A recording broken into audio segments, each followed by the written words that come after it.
¿es suficiente para impedir que Trump tome medidas directas en territorio mexicano? Nosotros estamos haciendo nuestro trabajo. You don't run this country, the cartels do.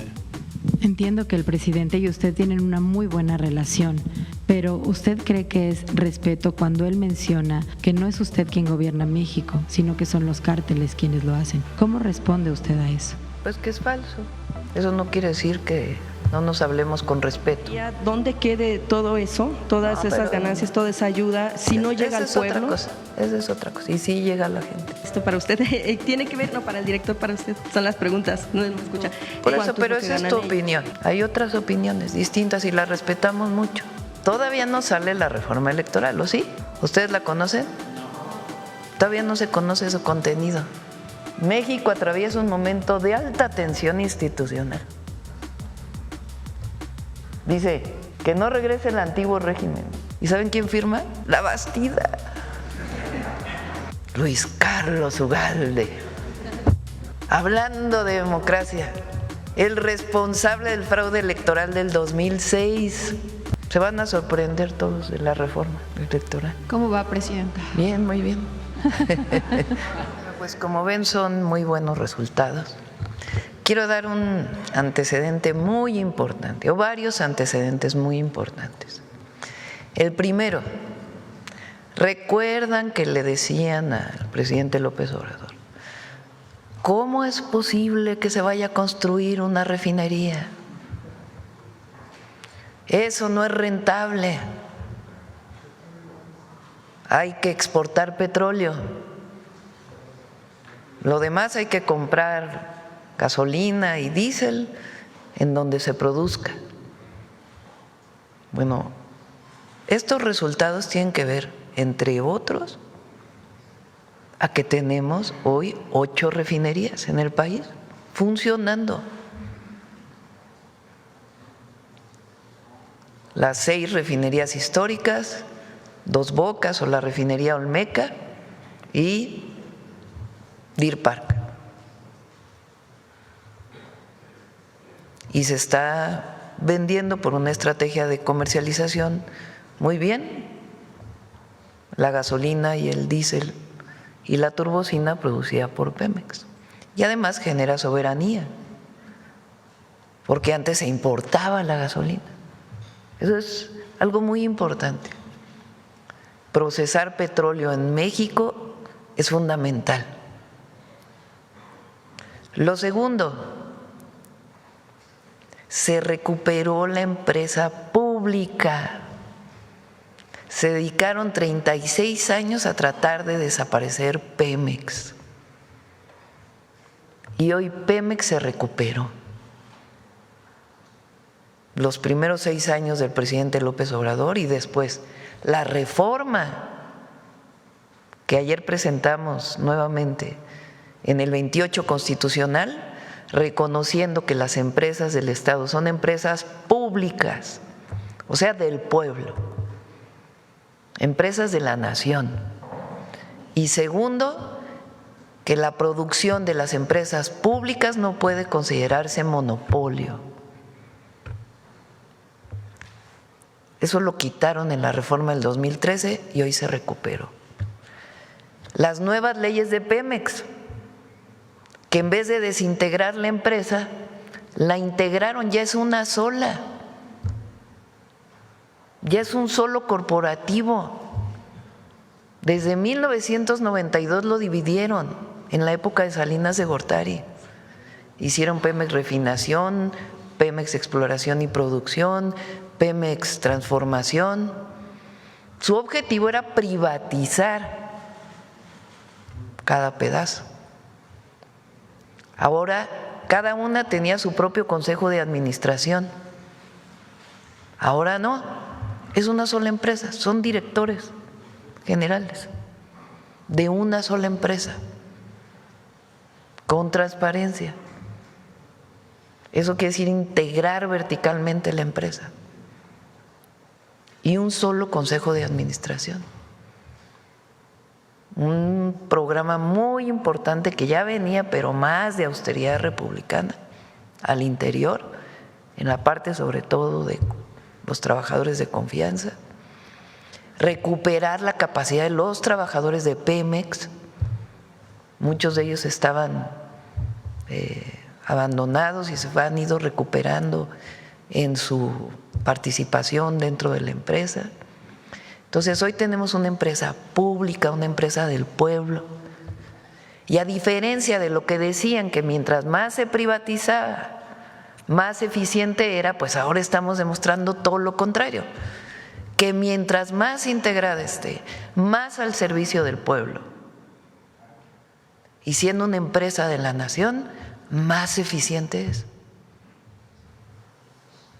Entonces, yo felicito al director de Pemex, a todo el equipo, a la Secretaría de Energía, ha sido un trabajo muy importante, a la Secretaría de Hacienda y con una perspectiva de muy largo plazo. Estas son las cuentas al pueblo de México, porque si en los mercados lo han tomado bien, está bien pues, pero a nosotros nos interesa el resultado al pueblo, el conocimiento del pueblo de que estamos haciendo bien nuestro trabajo. Pues ahí está. Ahora sí vamos a las preguntas sobre el tema. A ver, el compañero que viene de la BBC, es cierto, ¿no? Good morning, President Sheinbaum. Clinton Somerville from the BBC. I've spent the last week in Sinaloa, where despite an enormous military presence, there is appalling violence every day, murders, assassinations, terrible mutilations. What's it going to take for your government to bring that violence under control? Buenos días. Acabo de estar hace unos días en Sinaloa, donde puedo ver que ahí, a pesar de una fuerte presencia militar, sigue habiendo violencia, asesinatos y ataques. ¿Por qué su gobierno no puede poner fin a la violencia en este lugar o qué es lo que podrían hacer para finalizarlo? Ha disminuido el número de homicidios. ¿Qué fue lo que desató esta violencia?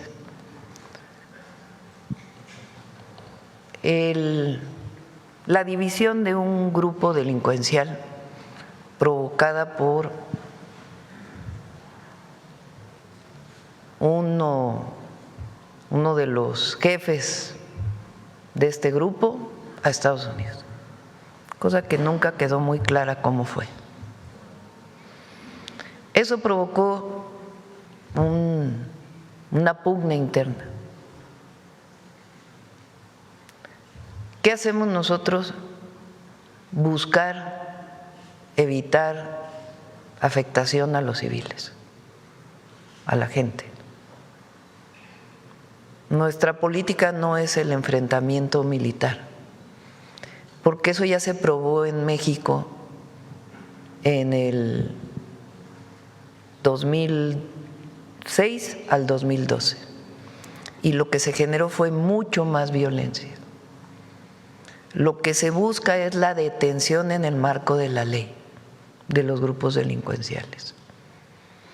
Para poder detener a un presunto delincuente, pues tiene que haber una carpeta de investigación y su detención.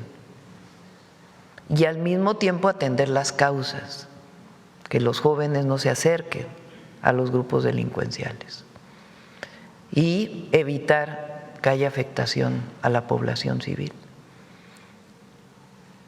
Esta es la estrategia. El día de hoy está el secretario de Seguridad en Sinaloa, justamente, Omar García Harfuch, está allá para revisar la estrategia y todo lo que tengamos que hacer. Se ha disminuido la cantidad de droga que se produce, porque se han desmantelado muchísimos laboratorios. Ahora, ¿qué hemos pedido a Estados Unidos? Que es muy importante. Que así como nosotros evitamos que llegue fentanilo a Estados Unidos, es indispensable que ellos controlen la entrada de armas de Estados Unidos a México. Indispensable. Porque 75% al menos de las armas incautadas en nuestro país de alto poder vienen de Estados Unidos de manera ilegal. Hemos logrado mantener en los últimos meses el número de homicidios y vamos a seguir trabajando para proteger a la población de Sinaloa.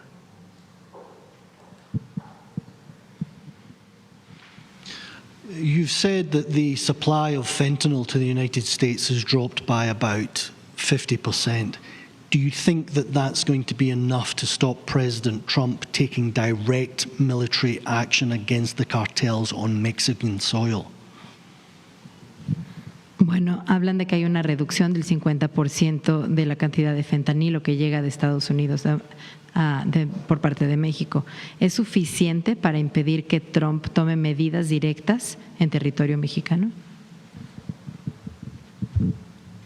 Nosotros estamos haciendo nuestro trabajo y, como lo he dicho muchas veces, colaboramos y cooperamos con el gobierno de Estados Unidos, y mucho por razones humanitarias, porque nosotros no queremos que llegue fentanilo ni a los jóvenes de Estados Unidos, ni a los jóvenes de México, ni a los jóvenes de ningún lugar del mundo. Para atender el problema de la violencia generada por el tráfico de drogas, se requiere corresponsabilidad. Estados Unidos tiene que hacer su parte, lo hemos dicho varias veces. Ellos tienen que desplegar campañas para evitar el consumo en Estados Unidos. Ellos tienen que detener a los delincuentes que distribuyen droga y que lavan dinero en Estados Unidos. Ellos tienen que detener el tráfico de armas de Estados Unidos a México. Y nosotros, nuestra primera prioridad es disminuir la violencia en México. Esa es nuestra prioridad número uno. Y en ese marco colaboramos y cooperamos con Estados Unidos para disminuir el tráfico de drogas. Hasta ahora ha habido un buen entendimiento.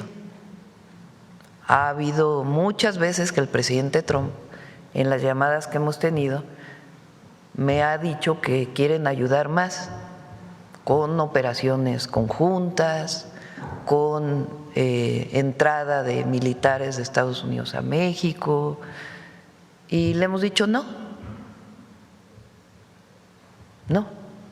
por una razón: México es un país libre, independiente y soberano. Y hasta ahora ha habido respeto y han visto también los resultados que hemos tenido de manera integral, y va a seguir habiendo respeto porque somos naciones vecinas y tiene que mantenerse este respeto mutuo.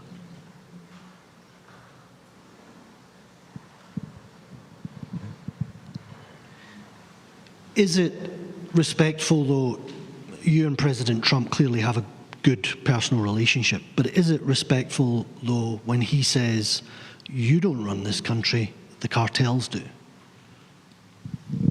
Entiendo que el presidente y usted tienen una muy buena relación, pero ¿usted cree que es respeto cuando él menciona que no es usted quien gobierna México, sino que son los cárteles quienes lo hacen? ¿Cómo responde usted a eso? Pues que es falso. Eso no quiere decir que no nos hablemos con respeto. Es absolutamente falso. La Casa Blanca sacó un comunicado cuando entró el presidente Trump, relacionado con la delincuencia organizada en México, en el sentido que tú mencionas, y dieron una prueba que la publicaron, a ver si la pones, en aquella publicación de la Casa Blanca de enero del 2025.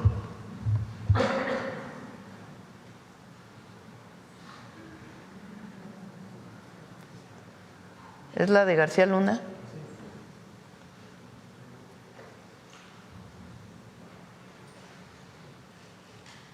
Pero la publicación de la Casa Blanca, porque esta es de…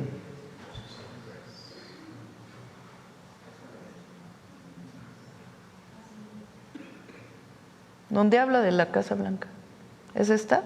No, porque esa es de AP, ¿no? A ver, pon completa la imagen de la Casa Blanca. Esa es una publicación de la Casa Blanca. Y entonces dice, los cárteles mexicanos son los principales traficantes mundiales, estos cárteles tienen alianza con el gobierno de México. Lo dijo en el enero del 25. ¿Y sabes cuál es la prueba que presentó? ¿O sabe cuál es la prueba que presentó? García Luna.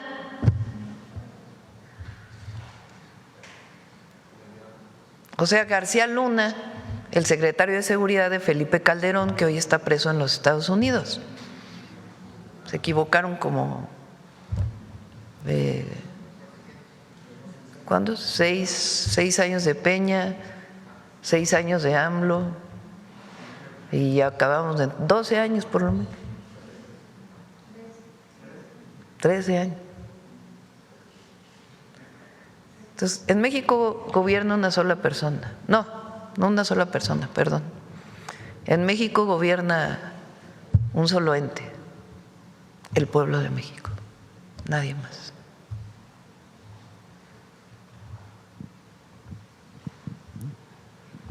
Te voy a enseñar también cómo hemos disminuido los homicidios, ya que estamos en esto.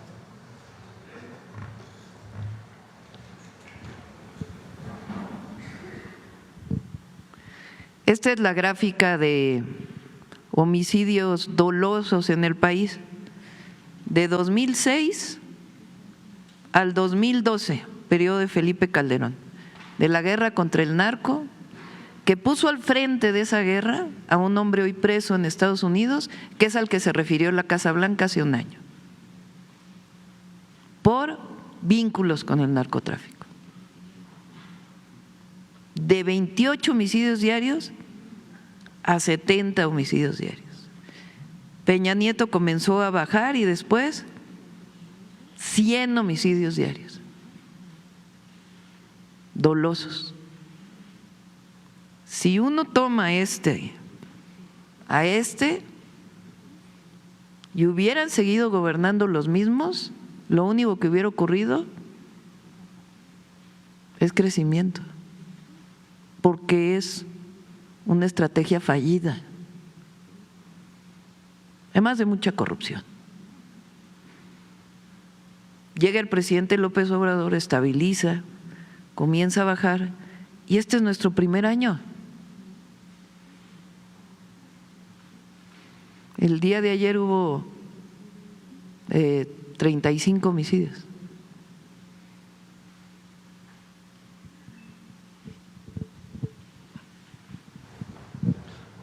But with all due respect, it doesn't feel like that in Culiacan. People there say that the violence has never been so bad, it has never gone on for so long. They had so much hope when you sent the Marines there, when you sent the Army there, but instead their daily lives have got more terrifying and much worse. So what do you say to the people of Culiacan? Con todo el respeto que me merece, escucho lo que me dice, pero la gente no lo siente así. A pesar de que hay una presencia militar, la gente se siente terriblemente asustada, vive con miedo y no sienten que haya una reducción en estos números. Sí, y seguimos trabajando en Sinaloa y en todo el país. Lo que sí es que el enfrentamiento no lleva a nada, el enfrentamiento directo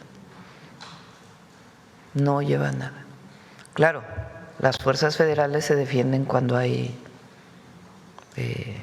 ataques, y es detenciones, detenciones, detenciones y atención a las causas.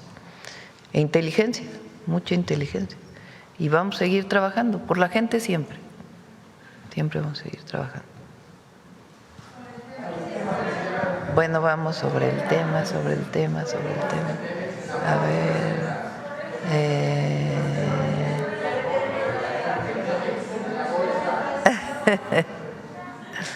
A ver. A ver la compañera.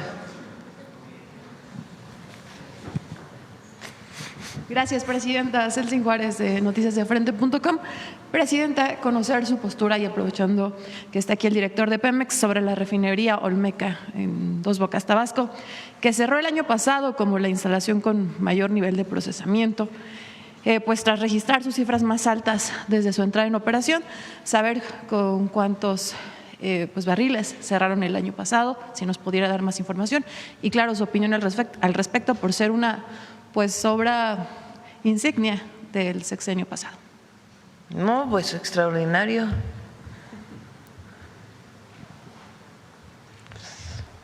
Los mitos del neoliberalismo. Las mentiras, por no decir las mentiras. Los mitos. A ver, ¿quién quiere hablar de la refinería Dos Bocas? Carlos, ¿quieres hablar de cómo cerró la refinería?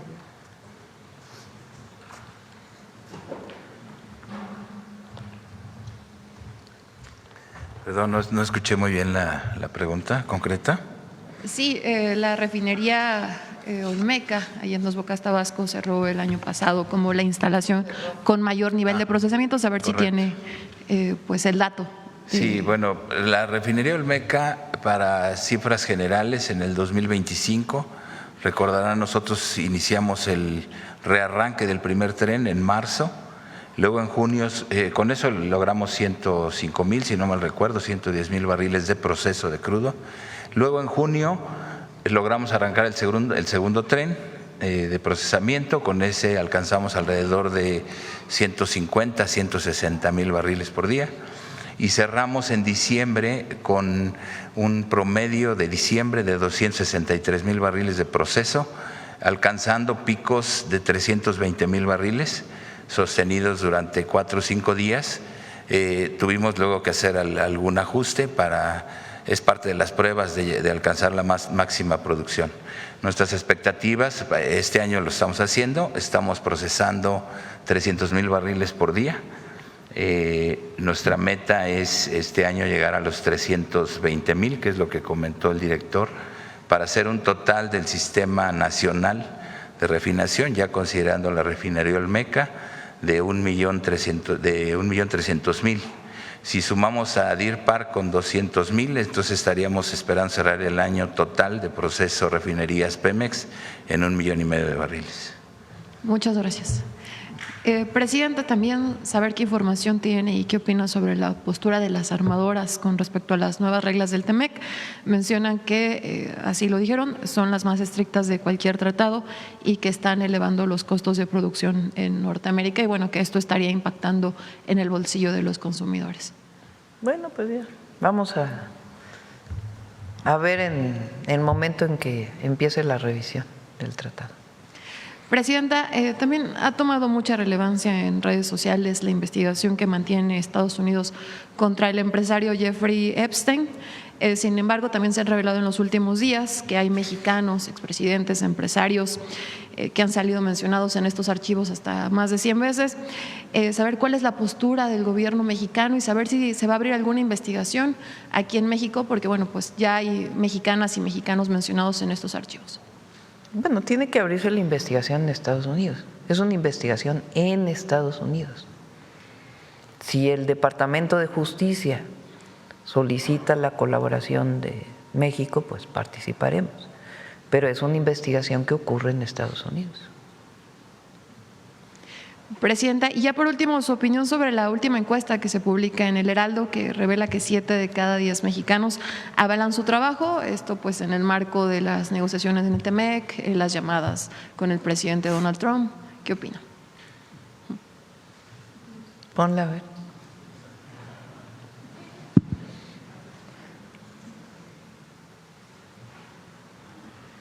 A ver, pon un desplegado que salió ayer.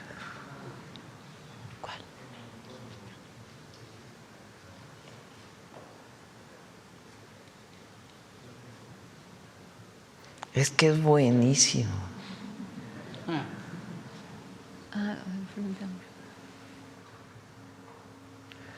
Fíjense, todavía no sale la reforma electoral, ¿o sí? No. ¿Ustedes la conocen? No. Todavía todavía no sale, todavía no se conoce su contenido.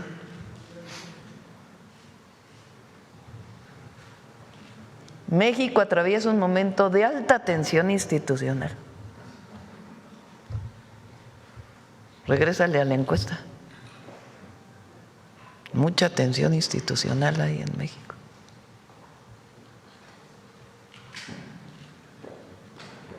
Regrésale al desplegado. En el debate público se ha planteado una nueva reforma política electoral que, lejos de fortalecer el sistema democrático, plantea riesgos claros de regresión en materia de autonomía institucional. ¿Cuándo he dicho yo que se le va a quitar la autonomía al INE? Y entonces,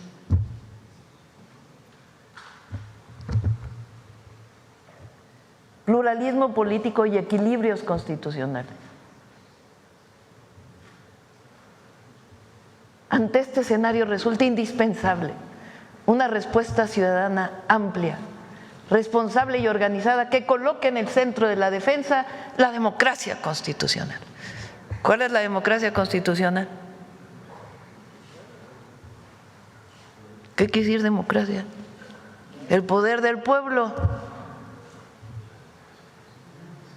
Aprovechando, por cierto, Lincoln fue el que se opuso a la guerra contra México de Estados Unidos, porque de Lincoln es la frase: la democracia es el gobierno del pueblo, por el pueblo y para el pueblo.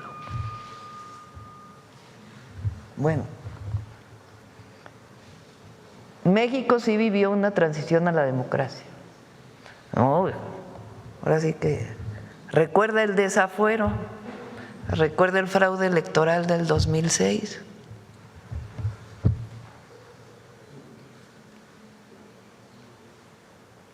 Convocamos a la conformación de un frente amplio, democrático, plural, incluyente y nacional ante la regresiva reforma en materia electoral.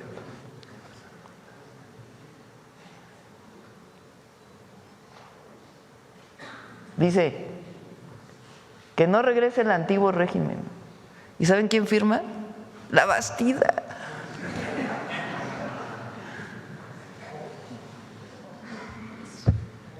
Échale para abajo. El que acusó a Zedillo del entreguismo, ¿no?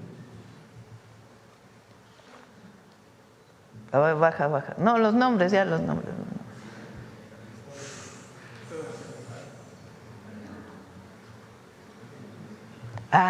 Y ayer, ¿saben quién fue quien la presentó? Bueno, habló, ¿no?, en una entrevista. Luis Carlos Ugalde. Hablando de democracia, el responsable del fraude electoral del 2006, bueno, junto con Fox. Seguramente. ¿Quién firma? Vicente Fox.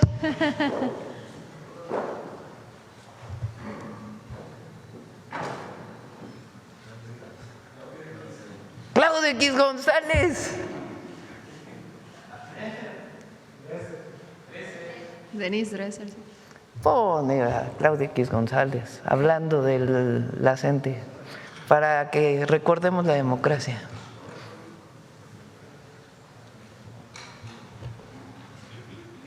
Por aquello del autoritarismo, digo yo, ¿no?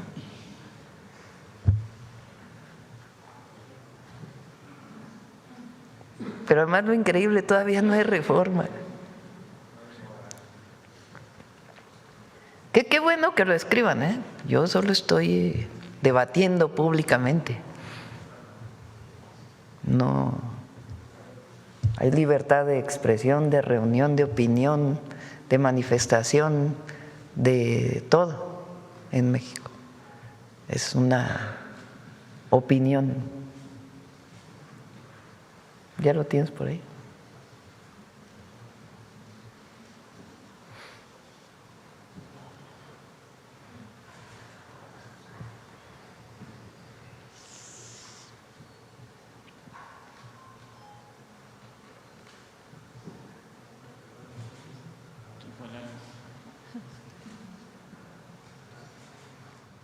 Eso es delincuencia organizada, queridos amigos. Están organizados para delinquir. Está hablando de un movimiento social, ¿no? Trafican con el dinero nuestro y con el futuro de los niños. Y eso, en mi opinión, es tan grave como traficar drogas. Son unos pinches delincuentes y hay que intervenir. Y no es autoritarismo, es Estado de Derecho. Al otro día vino la represión de Nochistlán.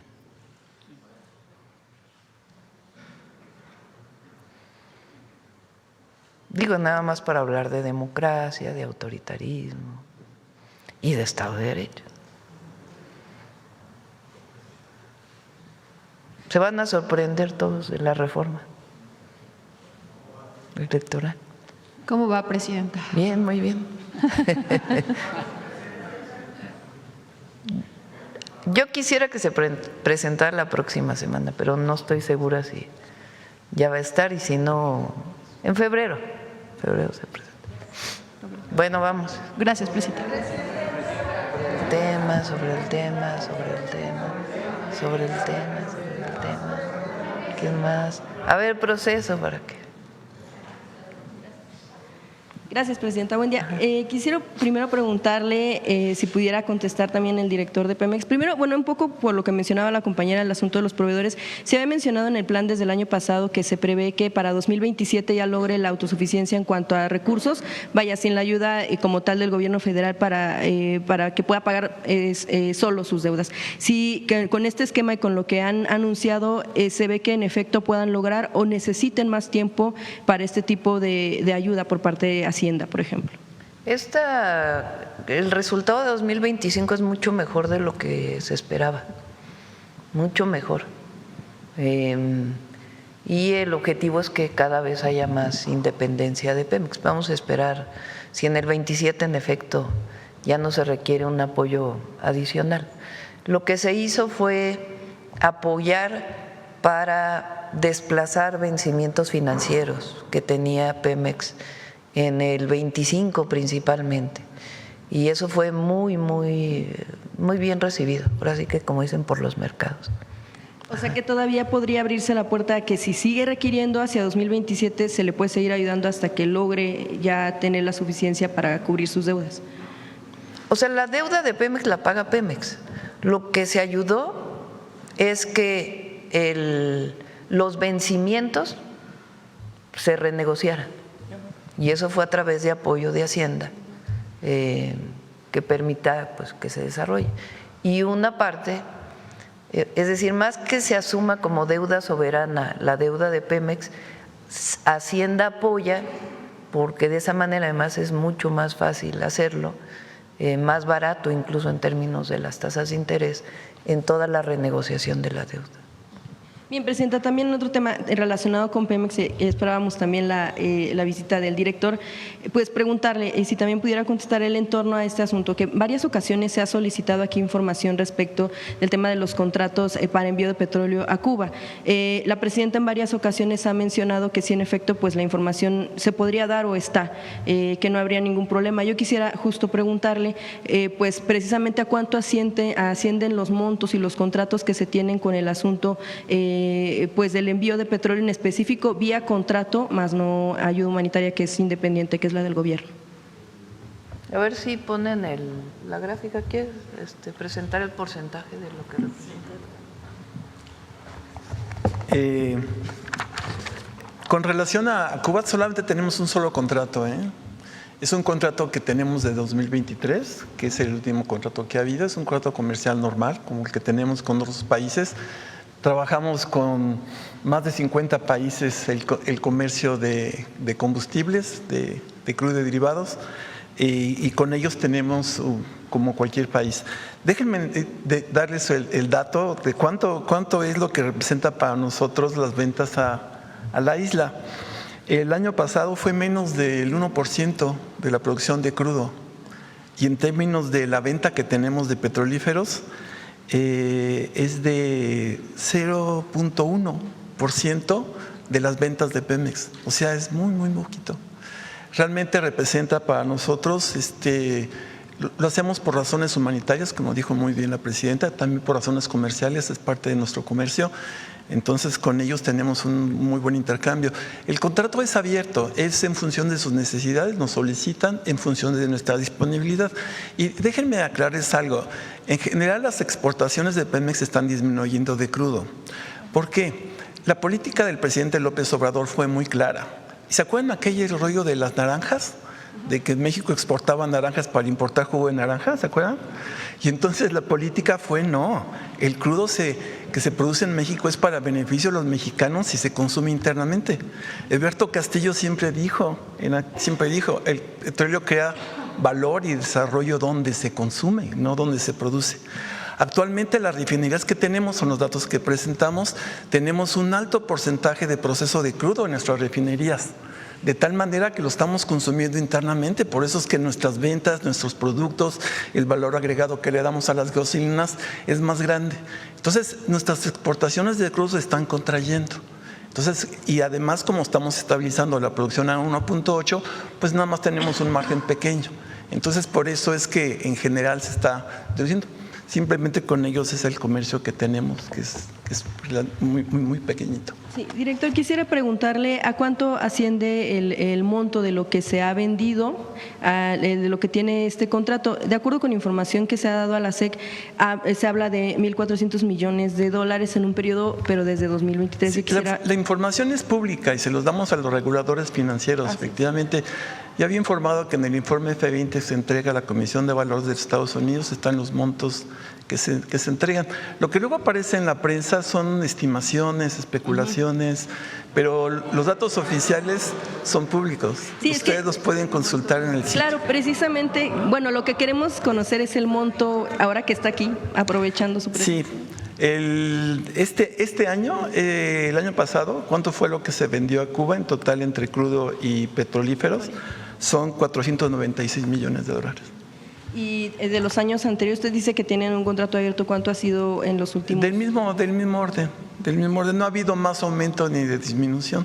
Se mantiene estable porque el contrato es muy estable. Entonces por ejemplo, en el 23 son 367 millones de dólares.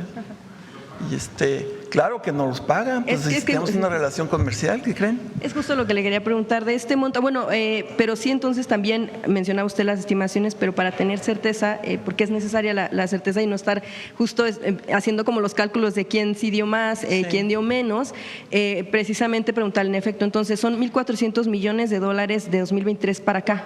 No, 496. Pero eso habló de un solo periodo, de 2023 para acá. Sí, pero si me preguntan si Cuba está pagando sus envíos, claro que sí, no tenemos ninguna factura vencida conforme al contrato. ¿Cuba ha pagado entonces absolutamente todos los montos? Conforme al contrato, sí, no tenemos ninguna factura con ellos. Son muy formales en sus pagos. Sí, porque precisamente se mencionaba justo que Cuba no ha pagado, pero desde los 90, o sea, no estamos hablando pues de los últimos años. No, en algún momento se envió crudo de manera como ayuda humanitaria. Abiertos, y ellos van a pagar a créditos abiertos. Es un contrato normal comercial como el que tenemos con todos, entonces se paga conforme el contrato. Sí, director, quisiera preguntarle, entonces, ¿se van a mantener los contratos de venta de petróleo a Cuba? Si tenemos disponibilidad, sí, pero como yo les he dicho, se están reduciendo nuestras exportaciones. Hemos tenido que cancelar ya contratos. A partir del próximo mes de marzo, los contratos de exportación se están reduciendo porque el proceso de refinación que tenemos es muy alto. Entonces, simplemente, como dijo el ingeniero Lechuga, tenemos más de 1.300.000 de proceso de crudo en las refinerías locales, más lo de Deer Park, son otros 200, vamos a llegar a 1.500.000 barriles, y entonces la prioridad de la política energética es procesar internamente el crudo que necesitamos.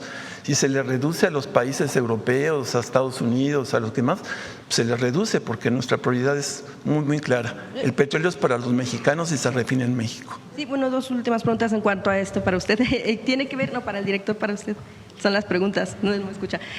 Lo que tiene que ver con el asunto de… Con Cuba hay un crédito abierto y ellos van pagando como cualquier otro proveedor.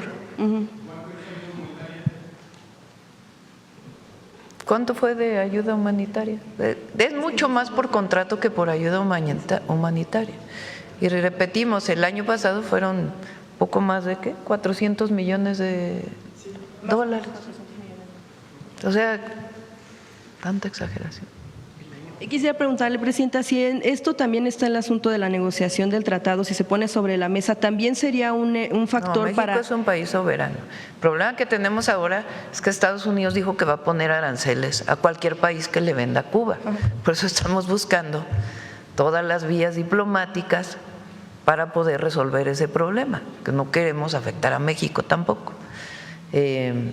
Y al mismo tiempo, como lo dije, vamos a enviar ayuda humanitaria mientras tanto, en lo que se resuelve el tema del petróleo. Sí, es que justo usted ha mencionado en efecto de que México pues va a tomar sus decisiones, tanto Pemex, la decisión soberana de los contratos, como el gobierno mexicano de la vía humanitaria.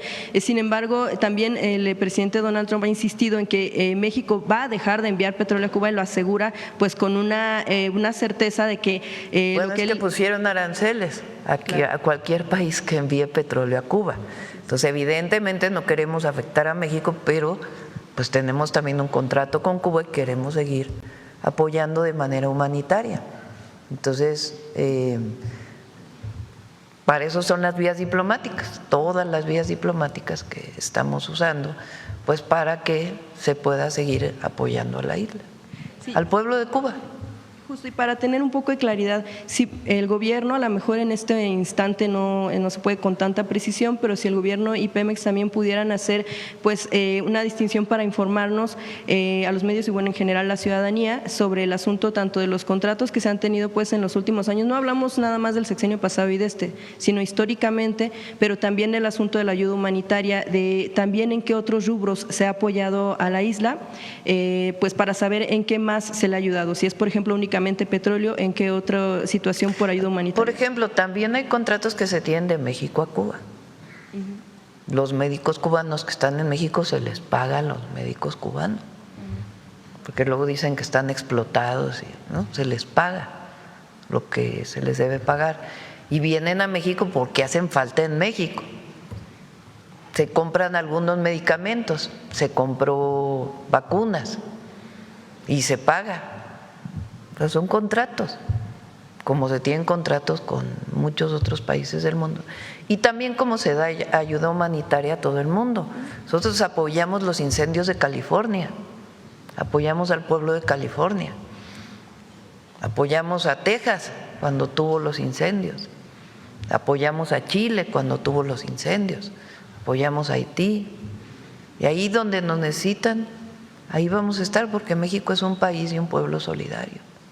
Presidenta, entonces, bueno, sí nos van a apoyar con el tema del histórico del contrato abierto, porque por ser abierto pues pueden ser cifras un tanto disparadas o hacia abajo, para tener un poco de claridad en cuanto a lo que se ha enviado sí, y en cuanto a los, sí se puede, y en cuanto a los pagos. También quisiera preguntarle, Presidenta, en torno a este asunto, dado que México está enviando ayuda humanitaria y en efecto pues respetando el asunto de la soberanía de los países como se pide para México, pero si México estaría en posibilidades, el gobierno mexicano en posibilidades de observar o de ver cómo puede haber transparencia en torno a lo que se envía, porque en muchas ocasiones, bueno, pues en un recorrido también, en una visita que hemos hecho en Cuba, la percepción de la población es precisamente de que mucho de lo que se envía y que, bueno, agradecerían en todo caso es si les llegara directamente. Tienen la percepción de que no les llega, de que hay un grupo, un puñado de personas que pues están en el gobierno, que viven bien y que son los únicos que pueden comer. Esa es otra incluso, cosa. Pero nosotros enviamos ayuda humanitaria a Cuba y tenemos contratos con Cuba, con distintas instituciones de Cuba,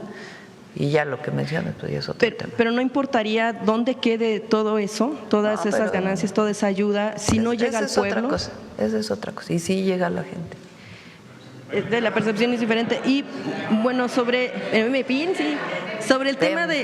tema también de Pemex, el asunto de la filial por la cual se envía este petróleo a Cuba, que es Gasolinas Bienestar. Yo quisiera preguntar si ya se enviaba anteriormente desde otras instancias, antes de que fuera creada Gasolinas, por supuesto ya había envíos a Cuba, se hacía mediante PMI. ¿Por qué la creación de esta nueva se maneja como filial y por qué pues la necesidad de crear una nueva cuando ya se hacían envíos? ¿Qué fue lo que cambió ahí? Pues se tomó esa decisión. No hay nada escondido, no hay nada oscuro, no hay nada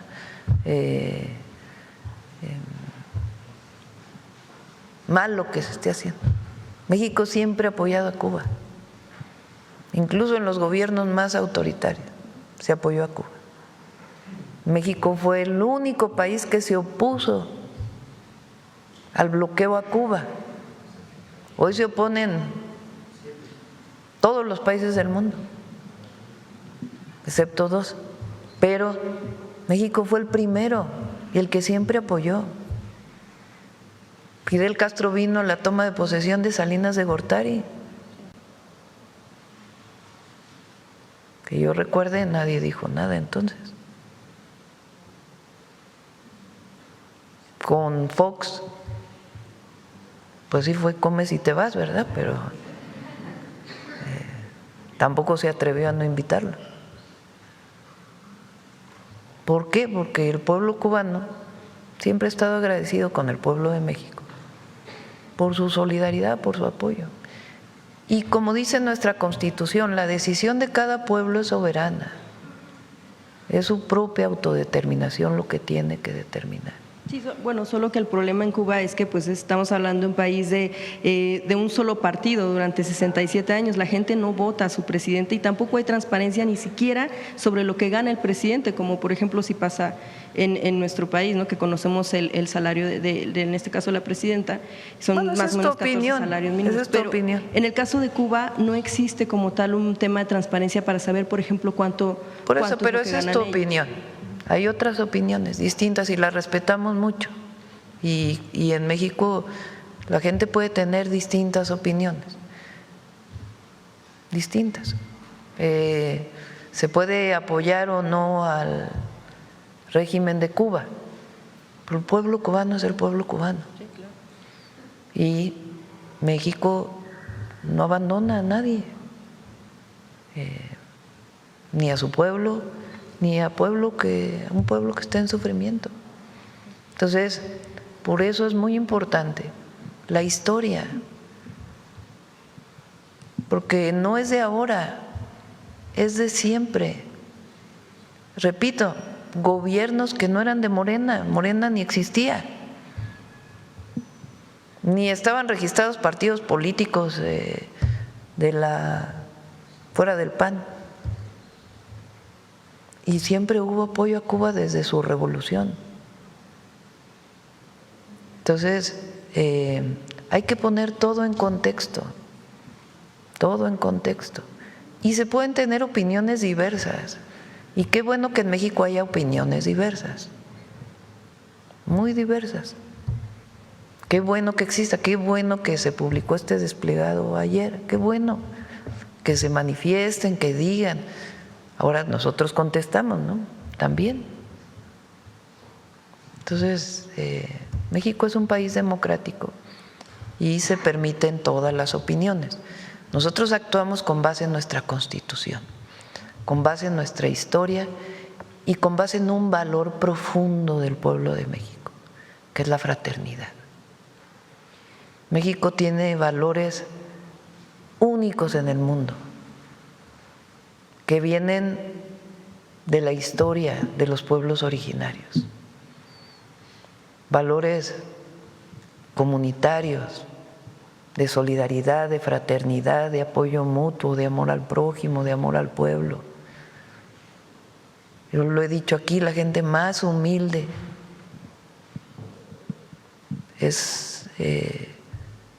quita el aliento para poder siempre dar algo. Es algo único, único, único. No lo tiene casi ningún país del mundo. Y eso debemos sentirnos muy orgullosos, muy orgullosos. Eso es México, eso es México. Esa es nuestra bandera, esa es nuestra historia. Hay que sentirnos todos muy orgullosos de el origen, de la grandeza, del legado de grandeza que tenemos y de esos valores profundos que vienen desde entonces. Y eso es lo que se expresa cuando apoyamos a alguien cuando está con penurias, con preocupación. Aquí en México hay, toca en madera, un problema y la gente sale a ayudar, ayudar, ayudar, ayudar. Bueno, eso mismo es con todos los pueblos del mundo, con todos los pueblos del mundo. Y eso no se nos debe quitar, pues entonces dejaríamos de ser mexicanos. Eso es un valor que debemos enaltecer y debemos sentirnos orgullosos. Y eso viene de nuestro pueblo. Entonces, esta idea de que no apoyes porque se va a enojar, porque no sé qué. Claro que no vamos a poner en riesgo a nuestro país nunca. Pero la fraternidad es algo extraordinario de nuestro pueblo y nos enorgullece y lo profesamos. Finalmente, Presidenta, nada más preguntarle en torno al asunto de la seguridad, ya un poco ya se hablaba aquí.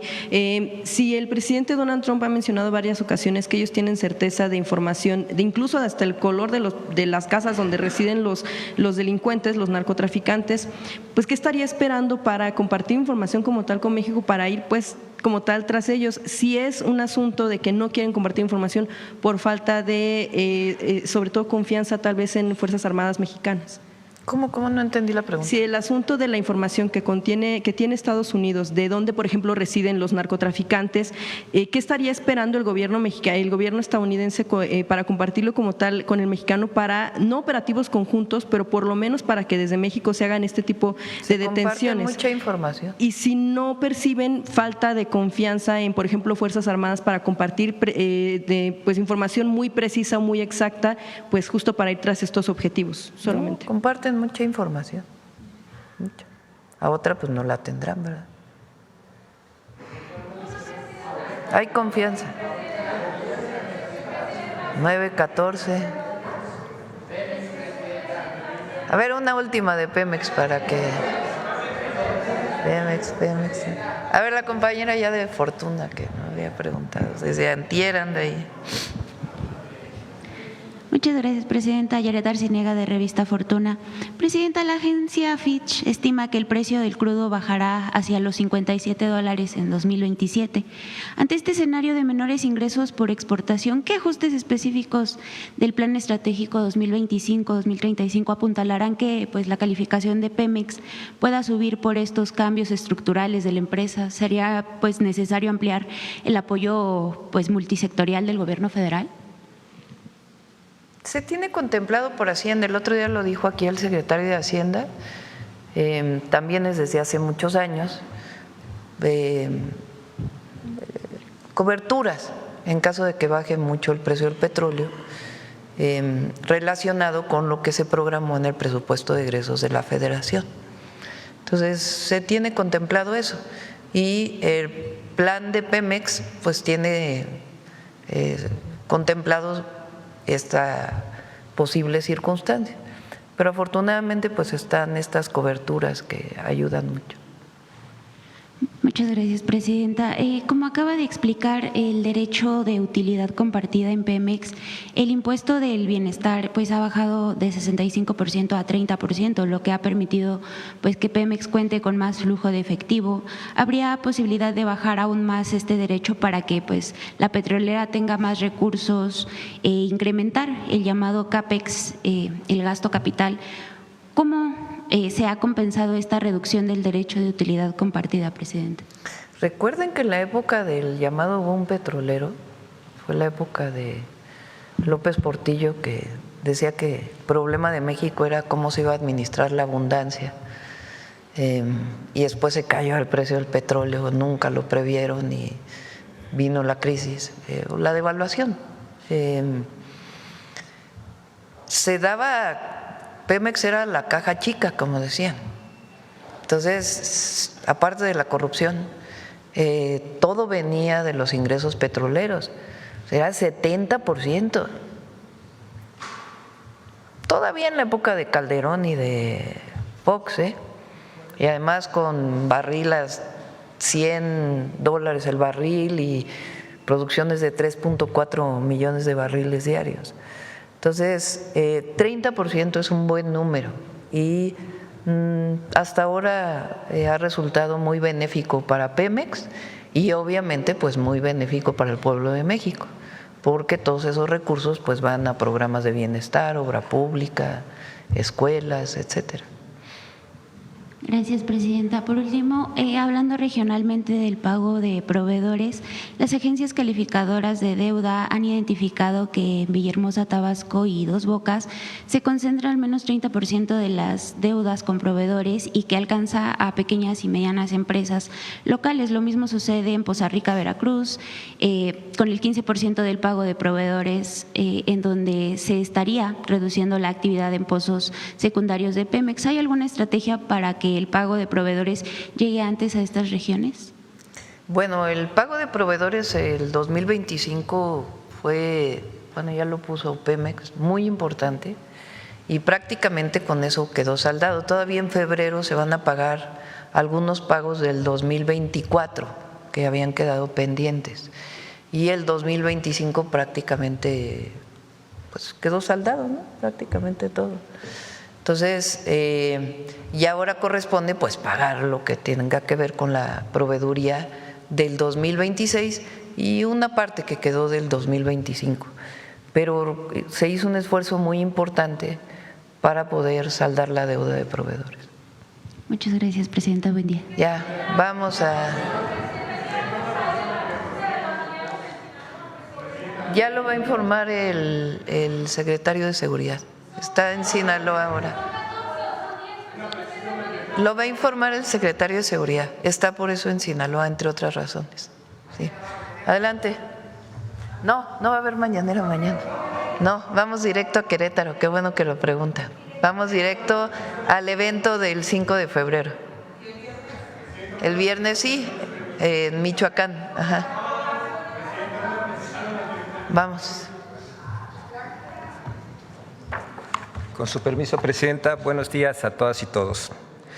Medios de comunicación y comentaristas han arreciado una campaña de falsedades contra el sistema de salud pública con la mentira del falso desabasto de vacunas contra el sarampión, a pesar de que la propia Secretaría de Salud ha reiterado los llamados a la población para que se vacune. La infodemia, como lo refirió la Organización Mundial de la Salud durante la pandemia de COVID-19, mina la confianza en las instituciones de salud, lo que obstaculiza la atención a la población, y quienes difunden las mentiras son responsables de esto.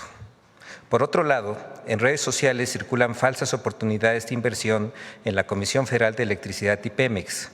Reiteramos que ninguna institución del Gobierno federal realiza invitaciones de inversiones a través de redes sociales y mucho menos pide depósitos. Veamos el video del detector de mentiras. La supuesta falta de vacunas contra el sarampión, mentiras sobre la reforma electoral, falsedades sobre el contenido de los libros de texto de la SEP y hasta un supuesto hackeo al IMSS Bienestar son algunas de las noticias falsas que el detector de mentiras encontró esta semana. 1. Existe desabasto de vacunas contra el sarampión. Y por eso la preocupación de muchísimos papás que hoy sus niños están en riesgo por el brote de sarampión, porque a pesar de la emergencia el gobierno pues no sabemos si no quiere o no puede, ¿eh? Lo que pasa es no están recibiendo vacunas y por eso esta enfermedad regresó. Desde el 2025, Fuerza Informativa Azteca denunció el desabasto de vacunas contra el sarampión. ¡Mentira! La Secretaría de Salud descartó el desabasto. México cuenta actualmente con más de 23.5 millones de dosis disponibles. El secretario de Salud, David Kersenovich, aseguró que este inventario es suficiente para garantizar la vacunación de toda la población por los próximos 2 años. 2. Se registró un hackeo al IMSS Bienestar. Nos hackearon, al gobierno. Resulta que se filtraron bases de datos de 25 instituciones públicas. Háganme ese favor. Entre estas instituciones está IMSS Bienestar. ¡Mentira! El IMSS Bienestar informó que las versiones que circulan sobre un presunto hackeo a la institución son falsas. Aclaró que ninguna de las bases de datos publicadas por usuarios en redes sociales corresponden al IMSS Bienestar y agregó que la operación de los sistemas de información y protección de datos se mantienen con normalidad. 3. Los libros de texto gratuitos de la SEP enseñan brujería. Ah, caray, estos son grimorios. Grimorios son… que por cierto están en las orillas de los libros. Todos esos símbolos son grimorios. Aquí. ¿Sí? Todos esos símbolos son grimorios, que combinados hacen brujerías. ¡Mentira! Los libros de la SEP no enseñan brujería. Los supuestos símbolos de brujería son en realidad íconos pedagógicos que identifican los campos formativos y ejes de estudio dentro de los libros de la nueva escuela mexicana. Además, entre el contenido diverso de lecturas de los libros de múltiples lenguajes, se puede encontrar contenido cultural y educativo, como leyendas tradicionales de los pueblos indígenas, no hechizos. 4. Los hombres en México ya no podrán escriturar o comprar una casa. Claudia Sheinbaum, quien está anunciando cuáles son las nuevas directrices del programa de escrituración de vivienda con perspectiva de género del gobierno federal. Y de verdad me gustaría estarles exagerando, pero literalmente dijo lo que ustedes escucharon, que ahora a ti como hombre te van a cargar el crédito de Infonavit, pero las escrituras van a quedar a nombre de ella. ¡Mentira! El programa Vivienda para el Bienestar no prohíbe a los hombres comprar o escriturar propiedades. La declaración de la presidenta Claudia Sheinbaum fue sacada de contexto. El objetivo es priorizar a las mujeres en los créditos para reducir la brecha histórica de propiedad sin excluir a los hombres. 5.